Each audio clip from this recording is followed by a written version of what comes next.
त्यानंतर आपल्या या कार्यक्रमाला मार्गदर्शक म्हणून त्यानंतर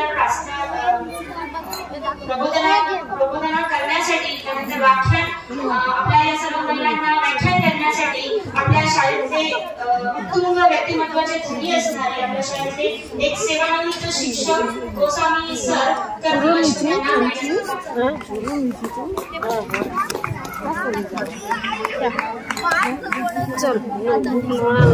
त्यानंतर आम्ही इथे एका बाउल मध्ये एका टोपलीमध्ये आम्ही चिठ्ठ्या ठेवल्या आहेत।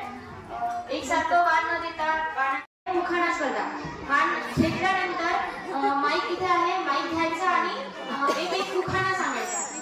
त्यांचा मुखाना अतिशय सुंदर आणि उल्लेखनीय त्याला अर्थपूर्ण मोठा असेल त्यांना इथे शेवटी बक्षीस वितरणामध्ये त्यांना इथे बक्षीस सुद्धा मिळणार आहे। तर इथूनच आपल्या पहिली स्पर्धा झाली रांगोळी स्पर्धा, रांगोळी स्पर्धेमध्ये सुद्धा बक्षीस मिळणार।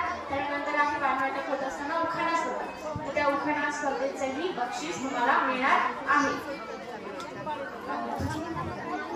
तर एक करून महिला या प्लीज आणि दौरे त्यांना वाण देतात।